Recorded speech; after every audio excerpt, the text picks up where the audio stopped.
அனைவருக்குமே வணக்கம். சற்று முன் கிடைத்திருக்கக்கூடிய ஒரு மிக மிக முக்கியமான செய்தி ஒன்று வெளியாகி உள்ளது. சற்று முன் உதயநிதி ஸ்டாலின் அதிரடி கைது, போலீஸ் குவிப்பு, இது மாதிரி பார்த்தீங்கன்னா செய்திகள் வெளியாயிருக்கு. ஸோ இப்போ அதிரடியாக பார்த்தீங்கன்னா ஏற்கனவே பார்த்தீங்கன்னா அமலாக்கத்துறையின் கஸ்டடியில் தான் பார்த்தீங்கன்னா உதயநிதி ஸ்டாலின் இருக்காரு. அவர் மீது நிறைய விதமான வழக்கு பதிவுகளும் இருக்குது. இப்போ சமீப காலத்தில் நடந்த ஆகாஷுடைய தொழிலதிபர் பார்த்தீங்கன்னா ஆகாஷ் அவர்களுடைய சம்மந்தப்பட்ட முக்கிய நபர்கள்லாம் பார்த்தீங்கன்னா இதில் பின்னிருந்து இயங்கக்கூடிய முக்கிய புள்ளிகள்லாம் பார்த்தீங்கன்னா இதில் இருக்காங்க அப்படின்ற மாதிரி சந்தேகத்தின் அடிப்படையில் சதுரடியாக இப்போ உதயநிதி ஸ்டாலின் அவர்கள் பார்த்தீங்கன்னா இப்போ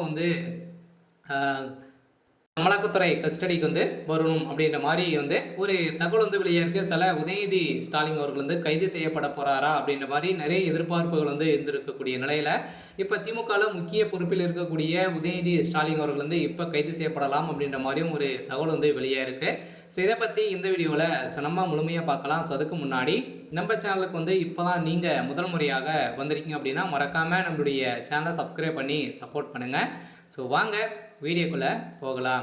ஸோ பார்த்தீங்கன்னா உதயநிதி ஸ்டாலின் அவர்கள் பார்த்தீங்கன்னா தமிழகத்துடைய துணை முதல்வராக இருக்கார். இவர் பார்த்தீங்கன்னா அதிரடியாக ஆகாஷ் தொழிலதிபரான ஆகாஷ் அவர்கள் சமீப காலத்தில் அவருடைய இடலும் ஸோ அவருடைய இடங்களிலும் அதே மாதிரி பார்த்தீங்கன்னா அவருக்கு சம்மந்தப்பட்ட இடங்களிலும் பார்த்தீங்கன்னா ஸோ தொடர்ந்து ரைடு நடந்தது. எக்கச்சக்கமான பணங்கள் மூட்டையாக சிக்கினது. பார்த்தீங்கன்னா திமுகவுக்கு இவர் தான் பின்புலமாக இருந்து தேர்தலுக்கான பணங்கள் அனைத்துமே பதிக்கி அங்கங்கே பார்த்தீங்கன்னா ஒரு தான் கொடுத்துட்டு வராரு அப்படின்ற மாதிரி ஒரு மீது நிறைய விதமான புகார்களாக இருக்குது. ஸோ இந்த புகாரின் அடிப்படையிலும் இப்போ பார்த்தீங்கன்னா அவருடைய வீட்டில் சம்மந்தப்பட்ட இடங்களில் தொடர்ந்து ரைடு நடந்தது. ஸோ இந்த ரைடின் அடிப்படையில் இப்போ அதிரடியாக உதயநிதி ஸ்டாலின் அவர்களுக்கும் இதில் தொடர்பு இருக்குது அப்படின்ற மாதிரி ஒரு சந்தேகத்தின் அடிப்படையில் உதயநிதி ஸ்டாலின் அவர்கள் அமலாக்கத்துறை கஸ்டடியில் பார்த்தீங்கன்னா உட்படுத்திருக்காங்க.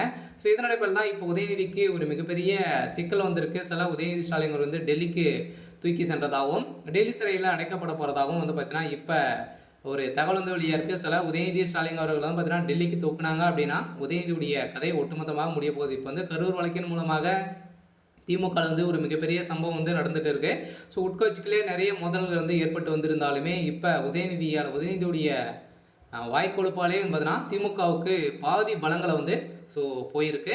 ஸோ இதனோட பேர் தான் இப்போ இன்று காலை சென்னையில் அதிரடியாக உதயநிதி ஸ்டாலின் கைது செய்யப்படலாம் அப்படின்ற மாதிரி போலீஸ் குவிக்கப்பட்டிருக்காங்க. ஸோ இதனால் பார்த்தீங்கன்னா உதயநிதிக்கு கூடிய விரைவில் இன்று இரவுக்குள்ளே பார்த்தீங்கன்னா உதயநிதி ஸ்டாலின் கைது செய்யப்படலாம் அப்படின்ற மாதிரி ஒரு பரபரப்பான ஸோ தகவல் வெளியாக இருக்குது. ஸோ இருந்தாலுமே ஸோ என்ன நடக்க போகுது அப்படின்றத ஸோ வெயிட் பண்ணி பார்க்கலாம். ஸோ இது மாதிரி செய்திகளை தெரிஞ்சுக்கணும் அப்படின்னா மறக்காமல் நம்மளுடைய சேனலை சப்ஸ்கிரைப் பண்ணி சப்போர்ட் பண்ணுங்கள். செலவு பார்த்தீங்கன்னா உதயநிதிக்கு ஒரு மிகப்பெரிய கெடு இருக்குது. இருந்தாலுமே என்ன நடக்க போகுது அப்படின்றத வெயிட் பண்ணி பார்க்கலாம். ஸோ இது மாதிரி செய்திகளை தெரிஞ்சுக்கணும் அப்படின்னா மறக்காமல் நம்மளுடைய